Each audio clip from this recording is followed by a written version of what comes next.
رسول اللہ صلی اللہ تعالی وسلم۔ کتاب الطہارت یعنی پاکی کا بیان۔ نماز کے لیے طہارت ایسی ضروری چیز ہے کہ بے اس کے نماز ہوتی ہی نہیں، بلکہ جان بوجھ کر بے طہارت نماز ادا کرنے کو علماء کرام کفر لکھتے ہیں، کفر ہے۔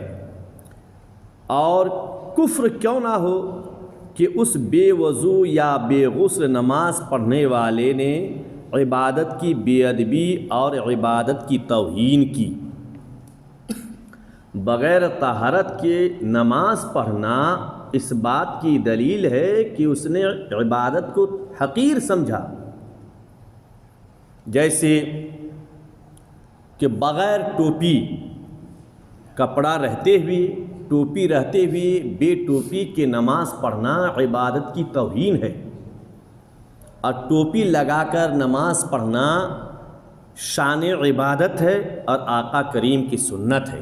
اسی طرح بے طہارت نماز ادا کرنا یا کوئی بھی عبادت ہو، قرآن کی تلاوت ہو، حدیث کا مطالعہ ہو یا نماز ہو، تو گویا کہ اس عبادت الہی کو تحقیر سمجھنا ہے، حقیر سمجھنا ہے، اس کی توہین ہے، بے ادبی ہے۔ آقا کریم رؤوف الرحیم فرماتے ہیں کہ جنت کی کنجی نماز ہے، الصلاۃ مفتاح الجنہ، جنت کی چابی نماز ہے، اور نماز کی کنجی طہارت ہے، الطہارۃ مفتاح الصلاۃ، طہارت نماز کی کنجی ہے، چابی ہے۔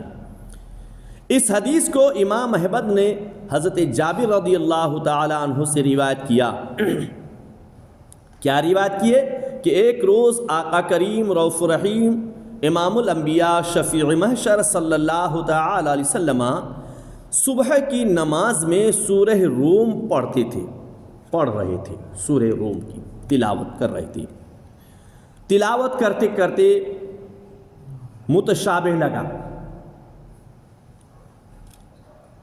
بعد نماز یعنی جب نماز سے فارغ ہوئے تو آقا کریم رؤوف الرحیم نے نمازیوں کے جانب اپنے صحابہ کے طرف متوجہ ہو کر آپ نے ارشاد فرمایا، کیا حال ہے ان لوگوں کا جو ہمارے ساتھ نماز پڑھتے ہیں اور اچھی طرح طہارت نہیں کرتے، اچھی طرح وضو نہیں کرتے، طہارت نہیں کرتے۔ طہارت صحیح نہیں تو وضو صحیح نہیں، وضو صحیح نہیں تو نماز صحیح نہیں۔ اس وجہ سے طہارت میں دھیان دے، خاص کر جو کھڑے ہو کر پیشاب کرتے ہیں، کھڑے ہو کر کوئی پیشاب کرتے ہیں تو ان سے مؤدبانہ گزارش ہے کہ اس بات کی دھیان رکھیں کہ کہیں پیشاب کے چھینٹے پلٹ کر آپ کے کپڑوں میں نہ گرے، چونکہ کھڑے ہو کر جب پیشاب کرتے ہیں اور زمین سخت ہوتی ہے تو ریٹن پیشاب کے چھینٹے کپڑے میں آتے ہیں، جس سے کپڑا ناپاک، جب کپڑا ناپاک ہو گیا تو جسم ناپاک ہوا، جسم ناپاک ہوا تو وضو نہیں، وضو نہیں تو نماز نہیں، نماز نہیں۔ تو اس بات کی ہمیشہ خیال رکھا کریں۔ اسی وجہ سے لوز کپڑا پہنیں اور بیٹھ کر طہارت کریں۔ بیٹھ کر طہارت کرنے میں طہارت بھی صحیح طور پر ہوتا ہے۔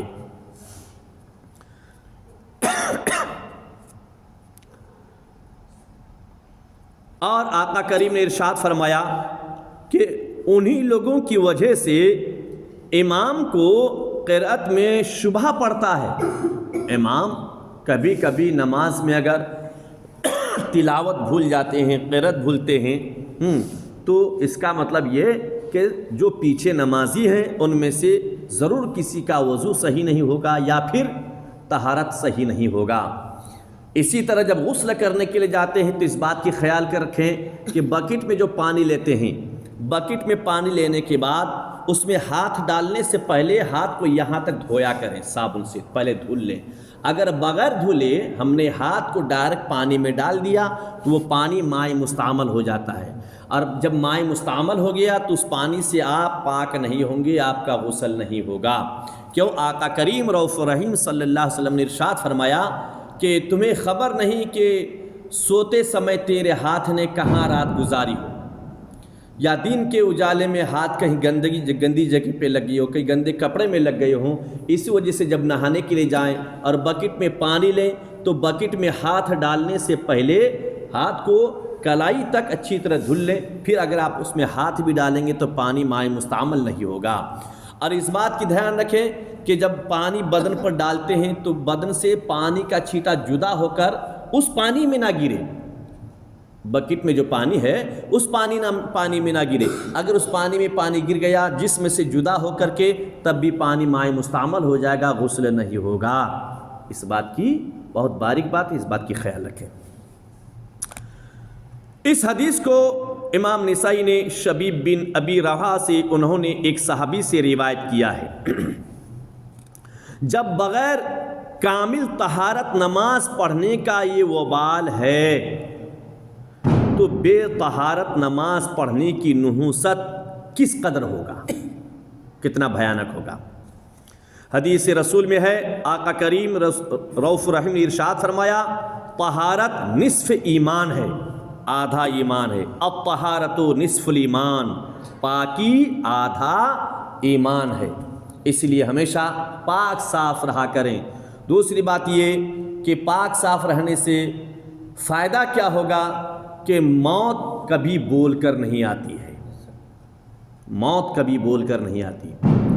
جب ہو سکے اللہ تعالیٰ کے جانب سے بلاوا ہو جائے اور ہمارے جسم سے روح اگر پرواز کرے، حضرت ملک الموت جب آئیں تو کم سے کم ہماری روح جب نکالیں گے تو ہم حالت پاکی میں ہوں گے، پاک صاف میں ہوں گے۔ ہماری موت، ہمارا خاتمہ جاتے جاتے جب ہم جائیں گے تو ہماری روح جسم سے جب نکلے گی تو اس حال میں نکلے گی کہ ہم حالت پاکی میں رہیں گے۔ اس حدیث کو امام ترمذی نے روایت کیا ہے اور کہا کہ یہ حدیث حسن ہے، یہ حدیث حسن ہے۔ اس لیے ضروری ہے کہ ہم طہارت کی دھیان دیں، اور خاص کر چونکہ جب مسجد میں آتے ہیں نوجوان بچے تو کھڑے ہو کر پیشاب کرتے ہیں، بہت بار میں نے تاکید بھی کیا کہ ایسا نہ کیا کریں، کیونکہ طہارت کے چھینٹے آپ کے پلٹ کر پیچھے آ جاتا ہے اور اس سے کپڑے ناپاک ہوتے ہیں۔ اللہ تبارک تعالیٰ